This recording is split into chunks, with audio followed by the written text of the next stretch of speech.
여러분을 환영합니다. 함께 찬양으로 주님께 나아가겠습니다.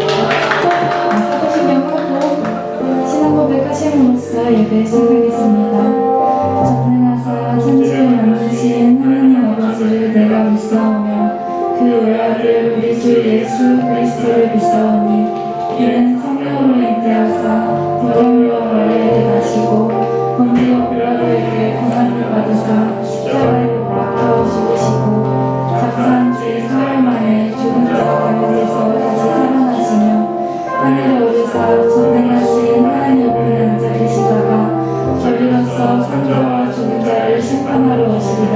성령을 믿사오며 거룩한 공예와 성도가 서로 교통하는 것과 죄를 사하여 주시는 것과 몸이라서 사는 것과 영원히 행하는 것을 믿사옵나이다. 아멘.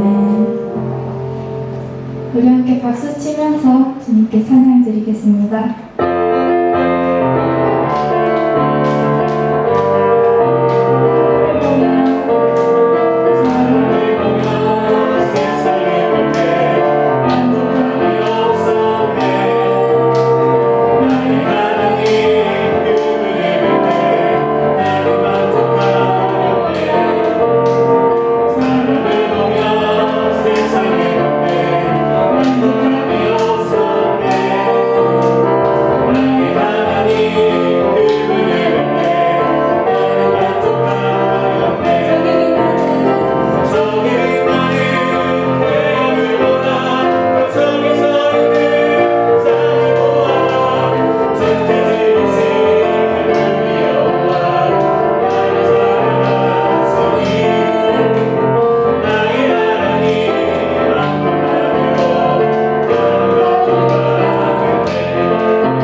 내 모든 것 내려놓고 주님 온전히 신뢰하며 나아갈 수 있도록 힘주실 주님을 기대하며 주님의 나라를 위한 소망 가지고 그리고 이 시간 예배를 위해서 함께 기도하겠습니다.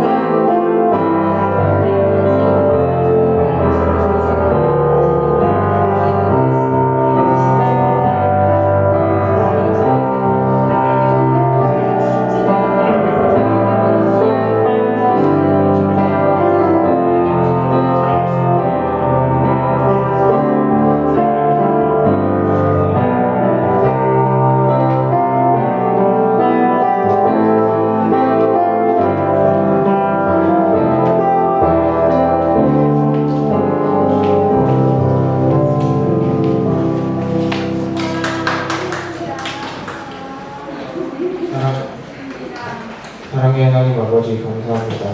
이 자리에 모여 예배할 수 있게 해주시니 감사합니다. 우리의 건강과 믿음을 굳건히 지켜주시고 하루하루 살아갈 때 주님의 동행하시는 것을 느끼며 살아갈 수 있도록 함께 해주세요. 오늘 목사님이 주님의 말씀을 전할 때 잘 전할 수 있도록 지혜를 주시고 예배 가운데 주님의 은혜를 풍성히 부어주세요. 오늘 나오지 못한 아이들이 있습니다.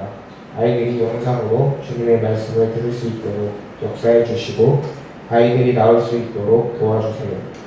우리에게 굳건한 믿음을 주셔서 이 어려운 시기에 잘 견딜 수 있도록 함께 해주세요. 예수님의 이름으로 기도합니다. 아멘.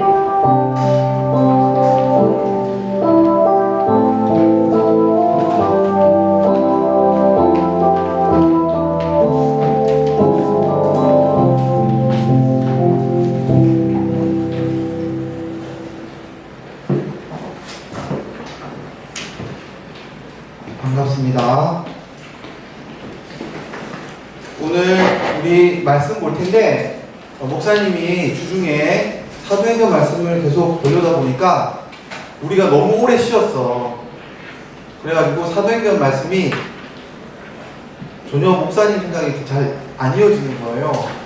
그래서 또 우리가 코로나 바이러스 때문에 많은 생각들이 있다 보니까 선생님들 뒤에 다 계시지 마시고 몇 분은 자리에 앉으셔도 될 것 같아요. 여기 앞에 너무 많이 붙어있지 말고 그 다음에 문 열고 뒤로도 좀 앉으셔도 괜찮겠습니다. 아이들 자리에 앉으셔도 됩니다. 몇 분은 지금 아이들 오늘 많이 안 와서. 자, 우리 코로나 바이러스랑 하나님 뜻이 어떻게 되는지를 좀 살펴보려고 해요. 목사님이 한 3, 4주 이 코로나 바이러스를 우리가 어떻게 바라봐야 되고 또 이 상황 속에서 우리가 어떻게 대처하는 것이 바로 신앙인의 자세인지 좀 한번 보려고 합니다. 여러분은 별로 관심이 없죠? 예, 지금 세상이 바뀌고 있다라고 이야기는 해요. 어떻게 한번 보겠습니다. 사무엘하 24장 구약성경 앞에 있는 성경 505페이지입니다. 사무엘하 24장 1절부터 25절까지 구약성경 505페이지입니다. 한 절씩 교독하며 읽도록 하겠습니다. 여호와께서 다시 이스라엘을 향하여 진노하사 그들을 치시려고 다윗을 교통시키사 가서 이스라엘과 유다의 인구를 조사하라 하시니라. 이에 왕이 그 곁에 있는 군사령관 요압에게 이르되 너는 이스라엘 모든 집과 가운데로 다니며 이에 단에서부터 브엘세바까지 인구를 조사하여 백성의 수를 내게 보아라 하니 요압이 왕께 아뢰되 이 백성이 얼마든지 왕의 하나님 여호와께서 100배나 더하게 하사 내주 왕의 눈으로 보게 하시기를 원하나이다. 그런데 내주 왕은 어찌하여 이런 일을 기뻐하시나이까 하되 왕의 명령이 요압과 군대 사령관들을 재촉한지라 요압과 사령관들이 이스라엘 인구를 조사하려고 왕 앞에서 물러나 요단을 건너 갓 골짜기 가운데 성읍 아로엘 오른쪽 곧 야세 맞은 쪽에 이르러 장막을 치고 일가스에 이르고 곧 가나안에 이르러서는 신초로라 두로 견고한 성에 이르고 히위 사람과 가나안 사람의 모든 성읍에 이르고 유다 남쪽으로 나와 브엘세바에 이르니라. 그들을 우리가 군대를 두루 돌아 9달 20날 안에 예루살렘에 이르러 요압이 백성의 수를 왕께 보고하니 곧 이스라엘에서 칼을 빼는 방대한 자가 80만 명이요 유다 사람이 50만 명이었더라. 다윗이 백성을 조사한 후에 그의 마음에 자책하고 다윗이 여호와께 아뢰되 내가 이 일을 행함으로 큰 죄를 범하였나이다. 여호와여 이제 간구하옵나니 종의 죄를 사하여 주옵소서. 내가 심히 미련하게 행하였나이다 하니라. 다윗이 아침에 일어날 때에 여호와의 말씀이 다윗의 선견자 된 선지자 가세에게 임하여 이르시되 가서 가세에게 말하기를 여호와께서 이와 같이 말씀하시기를 내가 내게 세 가지를 보이노니 너를 위하여 너는 그 중에서 하나를 택하라. 내가 그것을 내게 행하리라 하셨다 하라 하시니 가시 다윗에게 이르러 아뢰어 이르되 왕의 땅에 7년 기근이 있을 것이니까 혹은 왕이 왕의 원수에게 쫓겨 석 달 동안 그들 앞에서 도망하실 것이니까 혹은 왕의 땅에 사흘 동안 전염병이 있을 것이니까 왕은 생각하여 보고 나를 보내신 이에게 무엇을 대답하게 하소서 하는지라. 다윗이 가세에게 이르되 내가 고통 중에 있도다. 청하건대 여호와께서는 긍휼히 주시니 우리가 여호와의 손에 빠지고 그가 사람의 손에 빠지지 아니하기를 원하노라 하는지라. 이 여호와께서 그 아침부터 정하신 때까지 전염병을 이스라엘에게 내리시니 단에서부터 브엘세바까지 백성의 죽은 자가 7만 명이라. 천사가 예루살렘을 향하여 그의 손을 들어 멸하려 하더니 여호와께서 이 재앙을 내리심을 이으시사 백성을 말하는 천사에게 이르시되 족하다 이제는 내 손을 거두라 하시니 여호와의 사자가 여부스 사람 아라우나의 사자마다 곁에 있는지라. 다윗이 백성을 치는 천사를 보고 곧 여호와께 아뢰어 이르되 나는 범죄하였고 악을 행하였거니와 이 양무리는 무엇을 행하였나이까. 청하건대 주의 손으로 나와 내 아버지의 집을 치소서하니라. 이날에 다시 다윗에게 이르러 그에게 명하되 올라가서 여부스 사람 아라우나의 사자마당에서 여호와를 위하여 제단을 쌓으소서 하매 다윗이 여호와께서 명령하신 바 가세 말대로 올라가니라. 아라우나가 바라보다가 왕과 그의 부하들이 자기를 향하여 경고함을 보고 낮아서 왕 앞에서 얼굴을 땅에 대고 절하며 이르되 어찌하여 내일 왕께서 종에게 임하시나이까 하니 다윗이 이르되 내게서 타작마당을 사서 여호와께 제단을 쌓아 백성에게 내리는 재앙을 그치게 하려 함이라 한지라. 아라우나가 다윗에게 아뢰되 원하건대 내 주 왕은 좋게 여기시는 대로 취하여 드리소서. 번제에 대하여 수가 있고 내 나무에 대하여는 마당질하는 도구와 소의 멍이가 있나이다. 왕이여 아라우나가 이것을 다 왕께 드리나이다 하고 또 왕께 아뢰되 왕의 하나님 여호와께서 왕을 기쁘시게 받으시기를 원하나이다. 왕이 아라우나에게 이르되 그렇지 아니하리라. 내가 값을 주고 내게서 사리라. 값 없이는 내 하나님 여호와께 번제를 드리지 아니하리라 하고 다윗이 은손시체로 타작마당과 소를 사고 다 함께 읽겠습니다. 그곳에서 여호와를 위하여 제단을 쌓고 번제와 화목제를 드렸더니 이에 여호와께서 그 땅을 위한 기도를 들으시매 이스라엘에게 내리는 재앙이 그치더라. 아멘. 오늘 이야기는 전염병에 관련된 이야기입니다. 전염병에 관련된 이야기인데 다윗의 이야기의 제일 마지막 이야기가 이 전염병 이야기로 끝을 맺고 있어요. 그러니까 이 이야기는 에피소드는 독특합니다. 어쩌면 22장에서 오늘 본당에서 목사님 설교하시는 내용인데 22장에서 원래는 이 사무엘 이야기가 끝이 나야 돼요. 다윗의 노래로 끝이 나는 게 정상적인데 이상하게도 24장 이야기로 다윗 이야기가 끝이 맺고 있어요. 이 이야기가 무슨 이야기냐면 다윗이 뜬금없이 이스라엘 백성들 전체의 인원들을 조사해라, 인구조사를 해라 라고 요압 장군에게 명령합니다. 그런데 요압 장군은 되게 이렇게 정치적 감각이 있는 사람이에요. 그래서 하나님 보시기에 이게 옳지 않은 일이라는 것을 감지하고 왕이 백성이 100배나 더 많아질 것이 하나님이 복 주시면 당연한 일인데 왜 이 인구조사를 하려고 하십니까? 라고 묻자 다윗이 그냥 해라 라고 하니까 어쩔 수 없이 인구조사를 해요. 이 인구조사를 무려 10달 가까이 합니다. 그런 다음에 온 땅을 돌아다니면서 남자, 군인이 될 만한 남자를 수를 세서 돌아오는데 이 수가 80만 명 정도 된다고 나오는 것 같아요. 이 숫자에 대해서는 좀 말이 많습니다. 이 숫자가 너무 작다, 뭔가 잘못 기록된 것 같다, 이런 이야기들이 있는데, 어쨌든 이 숫자는 상관없이 일단 전체를 다 조사하고 온 이후에 다윗이 숫자를 들으면서 깨닫게 되는 게 있어요. 아, 내가 하나님께 범죄했구나 라고 생각을 하게 돼요.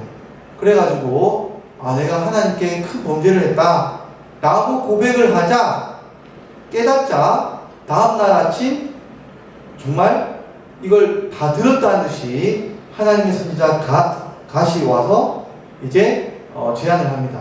하나님이 너에게 징계를 내릴 텐데 3가지 옵션이 있다. 3가지 옵션 중에 네가 하나를 선택해야 되는데, 하나는 7년 동안 기근이 오는 거다. 그러니까 7년 동안 경제가 파탄이 되는 거야. 백성들이 먹지도 못하고 가난하게 되고, 이런 물도 없고, 이런 일이 올 거다. 7년 첫 번째 옵션. 두 번째는 석 달 동안 너가 원수들에 쫓겨가지고 돌아다니게 될 것이다. 이게 두 번째. 근데 이거는 다윗의 생애를 아는 사람이라면 이게 얼마나 무서운 건지 알 수 있어요. 다윗이 사울에도 쫓겨다녔고 자기 아들에게도 쫓겨다닌 적이 있기 때문에 이게 얼마나 무서운 일인지는 다윗이 너무나 잘 알고 있어요. 그다음 세 번째는 3일 동안 전염병이 창궐하는 거예요. 자, 여러분 같으면 이 3가지 중에 뭘 고르겠습니까?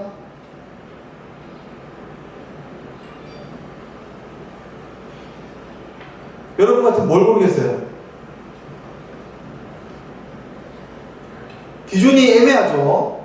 어느 거 하나를, 우리 같으면 다윗이 그냥 쫓겨다니는 게 좋죠. 그냥 우리는 상관없으니까, 그죠? 근데 이 왕이 이 3가지를 놓고, 어떻게 보면 왕이 이렇게 쫓겨다닌다는 것은 쿠데타에 대한 거니까 3개월 동안 쿠데타라는 것은 자기만 겪는 고통이 아니라 전국이 혼란에 빠질 수 있는 거예요. 많은 사람들이 죽고, 우리 그 광주 민주화 운동 때 많은 사람들이 죽었던 것처럼 그럴 수 있는 거예요. 그렇죠? 그러니까 자기만의 일은 아니죠, 분명히. 그러니까 3가지 중에 고민하다가 다윗은 뭘 깨달았냐면, 하나님이 그나마 자기에게 가장 자비로우시다는 것을 알고 있어요. 그래서 원수들의 손에 맡겨지느니 하나님이 나를 직접 치료해 주시면 좋겠습니다, 이렇게 말을 해요. 그러니까 이 말을 선지자는 어떻게 들었냐면, 자, 그럼 3일 동안 전염병이 돌아다닐 거다, 이런 거예요. 네, 여러분, 3일 동안 확진자가 아니에요. 죽은 사람만 7만 명이었어요. 이 전염병 때문에. 여러분, 우리 지금 확진자는 10,000명 좀 넘고 사망자는 200명 가까이 되나? 그죠?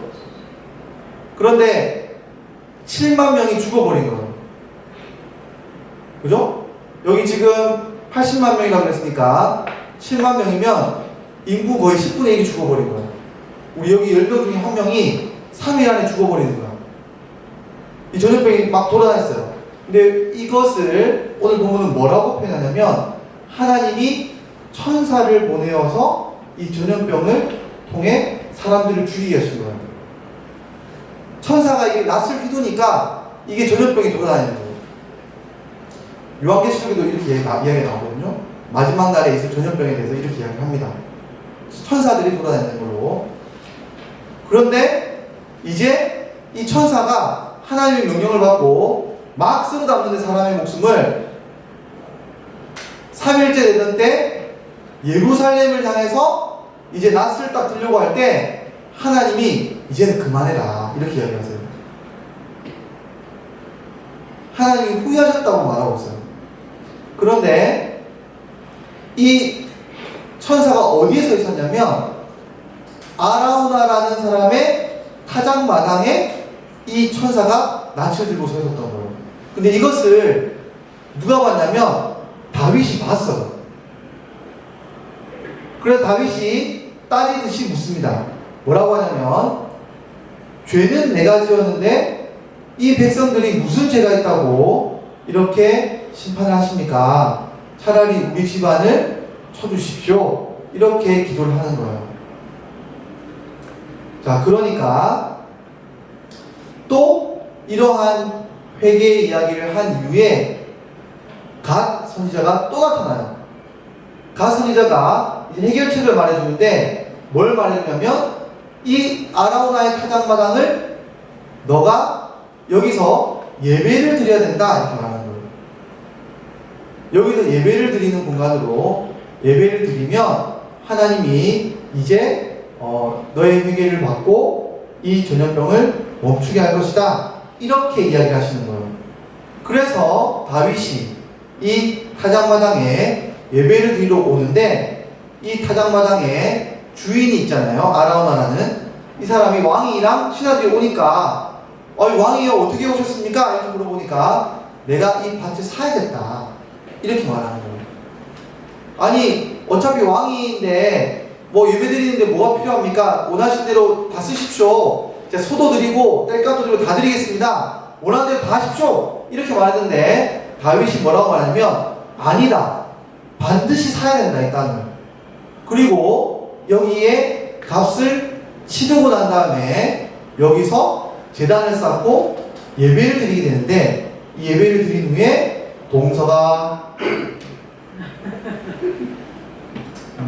그치? 동서가 예배 시간에 이렇게 핸드폰 보고 있으면 하나님 천사 보낼 수 있어. 조심해야 돼. 자, 아라우나의 타작마당을 사가지고 예배를 드렸더니 기도를 들으시고 하나님이 전염병을 멈추게 하셨더라 라는 게 오늘 본문의 마지막이에요. 자, 그런데 오늘 본문의 이야기를 들으면서 이제 이야기는 간단해요. 그런데 이 이야기를 보고 우리가 목사님이 설명할 게 있어요. 잘 들으시기 바랍니다. 우리 오늘 본문의 이야기를 들으면 두 가지가 좀 약간 어색해요. 오늘 우리가 보는 입장에서는 뭐가 어색하냐면 다윗이 도대체 무슨 죄를 지었길래 이렇게까지 하나님이 벌을 크게 주시는가? 인구조사하는 게 뭐가 이렇게 큰가? 이런 의문이 하나 들고, 두 번째는 우리가 잘 아시다시피 전염병은 전혀 하나님과 무관한 것처럼 보이는 것이 오히려 여러분 세상에는 저라고 천주교에서는 확진자가 안 나와서요 사람들이 막 댓글에 이렇게 달아요. 하나님이 없는 게 확실하다. 목사들이 먼저 걸리니까 하나님이 없는 게 확실하다. 그죠? 그런데 이러한 상황에서 누군가 오늘 같은 이야기로 전염병을 바라보라고 이야기하면 정말 비과학적이고 비이성적이고 교회는 또 전염병의 원상이 되고 이런 이야기를 할 거예요. 근데 여러분 성경 말씀을 잘 들으시고 오해를 안 하셨으면 좋겠어요. 제가 지금도 설명을 드릴 테니까 다윗이 왜 이런 일을 했는지는 좀 자세히 설명하고 싶은데 오늘 시간이 없기 때문에 간단히만 말하겠습니다. 출애굽기 30장 12절 말씀 보면 이런 말씀이 나와요. 인구조사를 할 때는 반드시 속전세를 내게 돼 있어요. 그 율법에 뭐냐면 인구조사를 하고 싶으면 반드시 이 백성이 하나님께 속해 있는 사람이라는 그 돈에 하나님께 헌금을 드리고 이 인구조사를 하라고 되어 있어요. 그런데 오늘 다윗이 이 돈을 안 걷었어요. 이 말은 뭐냐면 다윗은 이 백성이 자기의 군사, 자기의 군사, 자기의 백성이라고 하나님의 것이 아니라 자기의 것으로 인식하려고 했던 욕망이 있었던 거예요. 하나님이 이 백성이 그렇게 숫자가 많아진 게 자기 때문이고 자기의 것이라고 생각하는 것을 분명히 알아야 됩니다. 분명히 알아야 될 것은 여기에 나와 있는 바이러스는 하나님의 의미도 있고 과학적인 바이러스의 성향들도 같이 포함되어 있는 거예요. 우리가 이 두 가지를 함께 바라봐야지 신앙의 힘으로 하나님이 벌을 내리시고 있는데 뭐든지 신앙의 힘으로 다 이길 수 있다. 여러분 오늘 다윗이 신앙의 힘으로 이길 수 있다고 그랬나요? 진짜 신앙의 눈을 가지고 있는 사람은 바짝 엎드려 회개하지 하나님이 우리를 보호하신다는 그런 이야기를 함부로 하지 않아요. 그건 올바른 태도가 아닙니다. 분명히 피해야 돼요. 바이러스 앞에 우리가 엎드려야 돼요. 맞습니다. 그런데 오늘 엎드릴 때 무엇도 봐야 되냐면 신앙의 눈으로도 봐야 돼요. 신앙의 눈 없이 바이러스를 바라보면 이것은 아무런 의미가 없는 사건처럼 다가와요. 그러면 여러분 하나님이 이 바이러스를 통해서 우리에게 심판하시고자 하신 것과 우리가 회개해야 될 것이 뭘까요? 뭐라고 생각하십니까? 되게 중요한 이야기예요. 여러분 물어보지 않을까 싶어요. 저는 이번에 고3들 대학 그 면접 보면 물어보지 않겠어요?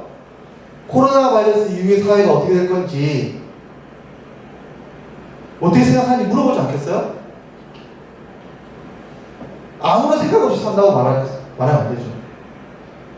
모든 사람들이 뭐라고 말하고 있냐면 여러분 이거는 진짜 21세기가 시작된 사건이라고 말하고 있어요.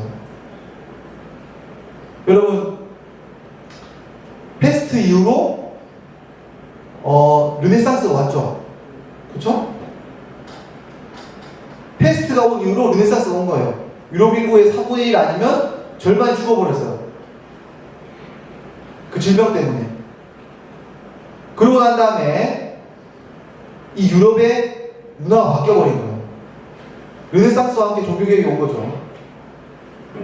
여러분 세계를 바꾸는 현상들이 있는 거예요. 프랑스 혁명이 중세와 근대를 다루는 사건인 것처럼 여러분 현대가 일어나는 그 사건을 세계 1, 2차 대전으로 보는 것처럼 우리가 역사의 분기점이 되는 순간들을 이제 뭐라고 보냐면 21세기를 가르는 사건은 코로나로 보고 있어요. 학자들이. 여러분이 그렇게 알건 모르건 간에 사회는 변해가고 있어요. 분명히 변할 거예요. 근데 사람들이 이 코로나를 뭘로 보느냐? 다들 이야기하고 있는데 신앙의 눈으로 보는 이야기가 없어서 제가 이야기를 하려고 합니다. 우리 봐야 돼요, 이거를. 여러분, 목사님이 해석하는 해석일 뿐이에요. 이거는 함부로 해석하는 것이 아니기 때문에 목사님 해석이 옳다는 게 아닙니다. 근데 목사님은 이렇게 봐요. 여러분, 저는 이 사건이 거짓이 드러난 사건이라고 생각해요. 거짓이 드러난 사건. 여러분, 코로나 바이러스를 잘 살펴보세요. 어느 나라가 가장 심하게 타격을 입느냐면 국민들을 속이는 그런 정치인이 있는 나라들이 가장 크게 타격을 입고 있어요. 국민들 속이는 것이요. 엄청나게 타격을 입고 있어요. 여러분, 우리나라에서 교회가 타격을 입는다고 하지만 잘 살펴보세요. 물론 건전한 교회에서도 한두 명이 나오긴 했지만 대부분은 어떤 곳이었어요? 신천지, 만민중앙교회. 저번에 목사님들 모여서 했다는 그것도 신유 집회하는 곳이죠. 영어 원어 성경 모인다고 하는 그것도 말씀 보존의 학교라는 이단들이 모여서 하는 그런 곳이었어요. 여러분, 이상하지 않아요? 이상하지 않냐고요? 정말 아무런 의미가 없는 걸까요, 이게 지금? 목사님은 참과 거짓이 갈리는 순간이라고 생각해요. 여러분, 많은 교회에 있는 신앙인들이 교회 떠나고 있어요. 코로나는 참 신앙인과 거짓 신앙인을 가르고 있어요. 여러분, 코로나는 참과 거짓이 갈리는 순간이라고요.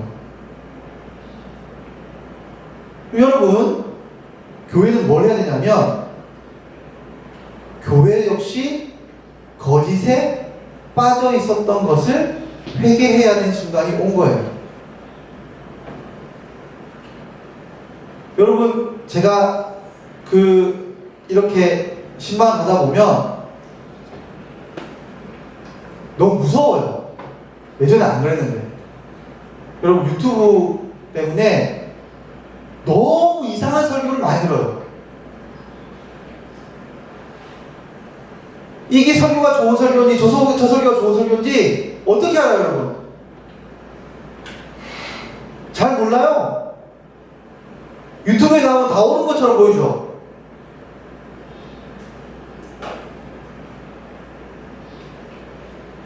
막 떠드니까 자기들이 옳은 줄 알아요. 그런데 신자들도 뭐가 옳고 그른지 모르는 가운데 혼돈의 시대가 온 거예요. 근데 여러분, 코로나가 채로 걸고 있어요, 지금 하나님이. 교회 안에서 무엇이 참이고 무엇이 거짓인지를 걷어내고 있단 말이에요. 여러분과 제가 해야 할 일은 하나예요. 뭐냐면 내가 알고 있는 거짓은 무엇인가. 교회는 참으로 돌아가야 할 시점이 온 거예요. 교회 안에는 너무 거짓이 많아요. 여러분, 이 거짓과 참을 어떻게 구별할까요? 어떻게 구별할까요, 여러분? 여러분, 사회도 마찬가지예요. 인문학적으로 어떤 분이 나와서 이렇게 얘기를 하더라고요. 저는 그 이야기 들으면서 부끄러웠어요. 경제학자인데 우리가 회개해야 된다고 말하는 거예요. 인문학적으로. 근데 그 말이 너무 폐부를 찔렀어요, 제 이야기를. 아니, 어느 시대에 인간의 욕망을 마음껏 부추겨가지고 이게 옳은 것처럼 이 문화를 이끌어갔던 문화가 어디 있느냐. 자연을 다 파괴하고 1년에 한 번씩 해외여행 한 번 미칠 것 같고 온 세계 싸돌아다니면서 자기 있는 물건 없는 건 다 써버리는 이 시대가 어디 있었느냐? 회개해야 될 때 시점이라는 거예요. 이제 코로나 때문에 그 시대 갔다는 거예요. 이제. 모든 이 국가 간의 이 단절을 통해서 하나님이 자연을 쉬게 하셨다는 거예요. 그 이야기 들으면서 너무 부끄러웠어요. 여러분, 인문학자도 참과 거짓이 나뉘는 순간이라고 말하고 있어요. 이제 경제가 여러분의 공부하는 이 패턴이 바뀌어야 돼요. 여러분, 이제 좋은 대학 가서 좋은 대학에 가지고 있는 간판으로 자기 인생을 꾸리시는 시대는 사라질 거예요. 사라집니다, 여러분. 사라질 수밖에 없어요. 왜냐하면 집단 지성의 시대가 몰리기 때문에 그래요. 누가 한두 명이 똑똑한 사람이 사회 전체를 지배하는 시대가 아니라 AI를 통해서 전체의 지성이 모이는 사람이 훨씬 더 똑똑하게 되는 거예요. 열심히 공부하는 거 필요한데 여러분 간판으로 자기 인생을 보장해 줄 것 세상은 안 와요. 안 옵니다. 참과 거짓의 시대가 와요. 여러분 똑똑한 사람이 이거다 그러면 다 속는 시대는 지나갔어요. 위에 있는 정치인들이 뭐라 말하고 검찰이 뭐라 말하고 그러면 다 속을 것처럼 보이는데 댓글에 달려있는 일반 시민의 지성이 훨씬 더 진리에 가까워요. 기사 안 봅니다. 댓글 보지. 여러분 참과 거짓이 나뉘는 시점이 오기 시작한 거예요. 근데 여러분 교회 역시 참과 거짓이 무엇인지를 모르고 여전히 회개하지 않고 코로나에만 벌벌 떨고 있으면 여러분은 신앙인이 아니에요. 참 신앙인이 아니에요, 여러분.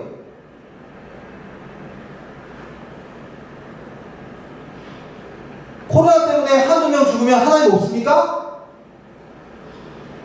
코로나 때문에 한두 명이 신자가 죽으면, 목사가 죽으면 하나님이 교회 보호 안 합니까, 여러분? 사도행전에서 사도들 몇 명을 하나님 죽이고 난 다음에 하나님 베드로는 구해주세요. 하나님 주권이에요. 왜 그런지 몰라요. 어느 교회에 코로나 바이러스 들어가고 안 나오는 하나님 주권이에요. 모릅니다. 하지만 여러분 코로나 바이러스 배후에 하나님이 없다고 말하는 것은 멍청한 생각이에요. 하나님이 이 코로나 배후에 있는 거예요. 메시지를 읽어야 돼요. 무슨 메시지를 읽어야 되냐면 진리를 알아야 돼요. 여러분 진리를 모르면 살 수 없는 시대가 와요. 그런데 여러분 진리는 누구에게 있느냐? 예수님께 있어요. 예수님께 있습니다. 여러분 여러 가지 책을 읽다 보면 진짜 똑똑한 사람들을 만나게 돼요. 그런데 여러분 그 사람들의 글을 읽다가 보면 한계를 알게 돼요. 목사님이 똑똑해서가 아니라 그리스도를 알지 못하기 때문에 오는 그 한계를 알게 돼요. 그리스도를 만나지 않는 이상은 결코 올바로 된 판단력을 가질 수가 없어요. 참과 거짓을 분별할 수 없어요, 여러분. 반드시 하셔야 되는 거예요. 그리스도를 만나야 여러분이 다음 세대에 가장 탁월한 사람이 될 수 있어요. 그리스도를 만나야 이 세대 가운데서 우리가 앞으로의 시대를 대비할 수가 있어요. 여러분 그렇기 때문에 앞으로 제가 말할 거예요. 세상이 말하고 있는 거짓말이 뭐냐? 앞으로 세상이 어떻게 인문학자들이 거짓을 구별한다고 말하고 있느냐? 하지만 그 인문학자 한계가 무엇이냐? 진짜 신자가 바라봐야 할 참과 거짓의 기준이 뭐냐? 이거를 목사님이 한 3, 4주가 나누고 싶어요. 들어야 돼요, 여러분. 그리고 많은 사람들이 생각하기에 무슨 교회를 가? 교회 가서 병 옮기려고 여러분 조심해야 돼요. 마스크 안 쓰고 오는 사람들 안 받아줍니다. 알겠어요? 마스크 써야 돼요. 여러분 가고 나면 방역 열심히 합니다. 바이러스 특징이 있기 때문에 무시하는 게 아니에요. 엎드려야 돼요. 우리가 하나님 앞에서. 그리고 진짜 엎드리는 것은 오늘 다윗이 타작마당에서 예배를 드림으로 이 질병이 그친 것처럼 하나님이 진짜 원하는 것은 신자의 회개예요. 교회도 온갖 거짓으로 가득하기 때문에 여러분은 진리의 사람으로 바뀌어야 돼요. 진리를 알지니 진리가 너희를 자유롭게 할 거예요. 알겠습니까? 진리를 알아야 됩니다. 여러분 알겠어요? 교회 나오는 게 그렇게 바보 같은 짓이 아니에요. 다음 주에 여기 나온 사람들은 교회 안 빠질 거지? 시험 기간에도 나온 이 친구들이 얼마나 복되냐, 진짜. 하나님이 좋은 성적으로 갚으실 줄 믿을지어다. 우리 같이 기도하고, 좀 길었는데 설교가. 하나님, 교회에 참 믿음을 주셔서 우리가 이 코로나 바이러스 가운데 있는 참과 권리 속에서 참과 진리 가운데 설 수 있는 교회를 설 수 있도록 나에게 또 진리를 알려달라고 우리 같이 기도하며 나가도록 하겠습니다. 기도하겠습니다. 하나님 아버지, 주여 은혜 주시옵나이다. 우리 가운데 참과 거짓이 분별이 되어지고 우리 고등부 친구들과 선생님들과 저에게 진리를 가르쳐 주셔서 주님 성령 안에 있는 그리스도 안에 있는 진리를 보게 해주시고 진리를 따라서 이 세상을 분별하고 주님 코로나 바이러스를 올바로 볼 수 있는 우리 친구들과 제가 될 수 있도록 인도해 주옵소서. 하나님 아버지, 진리를 알려주시옵소서. 진리로 우리를 자유케 해주옵소서. 교회로 하여금 거짓에서 떠나게 해주시옵소서. 그리고 우리 친구들 공부를 하면서 지식을 배우려고 하는 것이 아니라 참이 무엇인지를 알려고 하는 열정으로 가득 채워주옵소서. 예수님의 이름으로 기도합니다. 아멘. 우리 찬양 드리면서 하나 더 한번 하겠습니다.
교회를 통해서 진리가 드러나고 주의 뜻이 이루어지기를 소망합니다.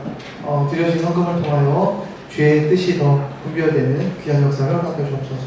예수님의 이름으로 기도합니다. 아멘. 광고 있겠습니다.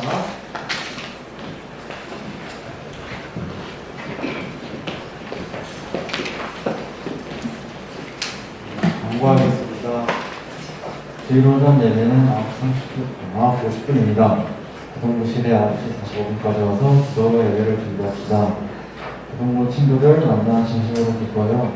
얼굴 안 보이는 친구들에게 서로 안부를 전합시다. 당분간 잠들 공간은 없습니다. 예배 후 각반 선생님과 인사를 하고 헤어지겠습니다. 예배 영상은 유튜브 동석교회 계정에 올라갑니다. 자, 앞으로 그 유튜브 고등부 그 계정에 구독을 안 누르는 인간들은 목사님이 고등부에서 떠나려는 의견으로 생각하고 끝까지 추적해서 가만두지 않겠습니다. 이번 주로 그 담임선생님들이 다 올렸죠, 계정. 그쵸? 그냥 들어가서 동성교회 고등부 치면 제일 위에 떠, 우리가. 알겠지? 자, 꼭 구독자가 늘어날 줄 믿습니다. 지금은 우리 구주 예수 그리스도의 은혜와 하나님 아버지의 크신 사랑과 성령의 교통하심이 이제 진리를 따라서 진리를 지키고자 다짐하는 우리 동성교회 고등부 친구들과 선생님들과 이 교회 위에 지금부터 영원토록 함께 있을지어다. 아멘.